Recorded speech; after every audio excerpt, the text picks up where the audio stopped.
Hai semuanya, Assalamualaikum warahmatullahi wabarakatuh. Welcome back to my YouTube channel. Kembali lagi bersama aku Nisa Nabila. Karena banyak notifikasi yang masuk, komentar-komentar yang masuk di video-video tentang perawatan gigi, mungkin dari teman-teman masih ada beberapa yang belum tahu, karena temen aku sendiri dari orang kesehatan ada yang belum tahu loh kalau ternyata BPJS itu mengcover perawatan gigi. Tapi kali ini aku nggak akan bahas tentang, atau aku nggak akan share tentang masalah gigi aku, but aku bakal kasih tahu perawatan apa aja sih yang di cover BPJS dan perawatan gigi apa aja yang tidak di cover BPJS, dan secara umum atau garis besarnya kalau kalian mau mendapatkan perawatan itu seperti apa. But seperti biasa, sebelum lanjut ke videonya, aku mau ngingetin dulu untuk teman-teman yang baru pada mampir di YouTube channel aku, jangan lupa untuk bantu like, comment, share, dan yang paling penting jangan lupa untuk subscribe YouTube channel aku supaya aku makin semangat untuk buat video-video yang lebih bermanfaat lagi. Oke, jadi sebelumnya aku bakal jelasin dulu untuk kalian yang belum tahu, tapi kayaknya udah tahu lah ya tentang BPJS. Kalau BPJS itu adalah jaminan kesehatan. Juga ada yang memang dari pemerintah, yaitu biasanya KIS. Juga BPJS untuk penerima upah atau karyawan swasta seperti aku yang dipotong berapa persen dari sebagian gaji. Aku juga kurang paham dan kurang memahami itu, karena aku sendiri adalah bukan spesialis BPJS dan aku juga bukan dokter gigi. Tapi setidaknya aku bakal share setahu aku dan sepengalaman aku. Ada juga BPJS Mandiri yang setiap bulan dibayar secara mandiri sesuai dengan kelas yang diambil. Oke, untuk intermezzo dan sedikit cerita kenapa dulu juga aku bisa tahu kalau BPJS itu mengcover perawatan gigi. Jadi dulu itu aku berobat gigi karena gigi aku berlubang dan udah besar banget, tapi di situ mungkin memang belum pernah aku dibersihkan karena gigi. Dokter giginya menawarkan untuk dilakukan scaling atau perawatan gigi menggunakan BPJS itu sendiri, lalu aku dikasih tahu nih cara-caranya seperti apa aja. Oke, aku bakal jelasin jadi kira-kira apa aja sih yang di cover oleh BPJS untuk perawatan gigi. Pertama itu scaling atau pembersihan karang gigi. Yang kedua itu pemotongan gigi. Mohon maaf kalau misalnya giginya tonggos, itu bisa karena aku pernah waktu itu mau scaling dan pasien di samping aku itu udah keluar dari ruangan dokter giginya tuh giginya kayak bekas potongan gitu. Terus untuk penambalan gigi, pencabutan gigi yang pastinya. Untuk alurnya gimana kak? Karena BPJS aku kok nggak bisa ya. Sebenarnya BPJS itu mengcover perawatan gigi karena kan gigi juga salah satu organ kita gitu ya yang bisa sakit pastinya. Tapi memang tidak semua klinik pertama, karena kita kan kalau menggunakan BPJS itu ada yang namanya klinik pertama. Nah, di sini kalau kalian mau perawatan gigi, kalian harus mendaftarkan klinik pertamanya itu di yang ada dokter atau ada praktek spesialis giginya. Misalnya kalau misalnya klinik pertama kalian atau vaskes pertamanya puskesmas biasanya ada dokter gigi dan itu bisa. Biasanya tuh klinik-klinik swasta yang memang masih baru didirikan gitu ya, yang belum ada dokter giginya. Tapi kebetulan di klinik atau di vaskes pertama aku itu ada dokter gigi, jadi memang bisa untuk dilakukan rujukan-rujukan masalah gigi. Contohnya kalian pasti udah lihat video aku yang operasi impaksi, itu aku pakai jaminan BPJS. Nah, untuk scaling ini sendiri nggak bisa kayak misalnya satu kali datang langsung dibersihin semua.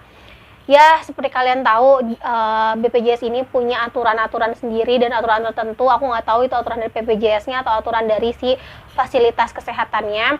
Tapi untuk pembersihan karang gigi atau scaling itu dilakukan sebulan itu hanya bisa satu rahang. Contohnya, misalnya bulan ini kalian mau scaling rahang bawah aja gitu ya. Berarti satu bulan kemudian itu rahang atas.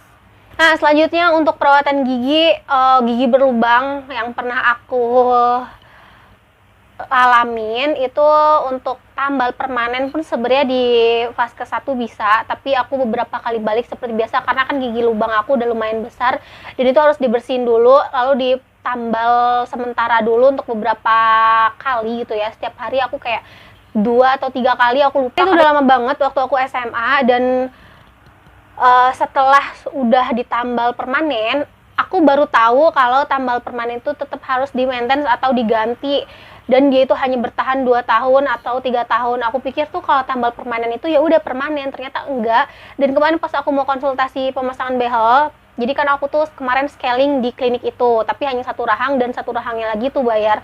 Dan kalaupun bayar, menurut aku masih terjangkau untuk scaling itu sendiri. Kalau di klinik Vaskes aku itu satu rahang 150 sampai 200 ribu, dan kalau di klinik-klinik swasta yang udah terkenal juga sebenarnya masih worth it, itu sekitar 200 sampai 250 satu rahang.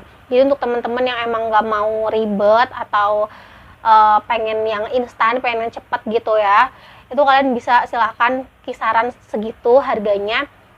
Nah, jadi kemarin pas aku dicek gigi yang berlubang ini, gigi yang udah tambal permanen ini, ternyata gigi aku perlu ditambal ulang karena tambalan permanen itu ternyata udah terkikis. Aku sih memang nggak merasa ada masalah apapun atau nggak ada rasa-rasa apa, nggak ada keluhan apapun, karena memang untuk dipakai ngunyah aku gigi yang sebelah sini, bukan yang sebelah sini.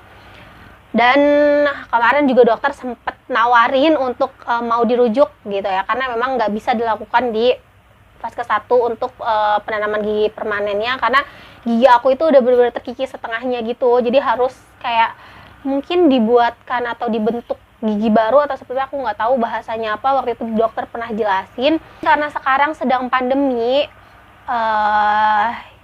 ya operasi impaksi temen aku aja bener-bener diulur-ulur terus. Itu memakan waktu 1 bulan, memakan waktu 2 bulan. Aku aja waktu nggak pandemi itu 1 bulan nunggunya.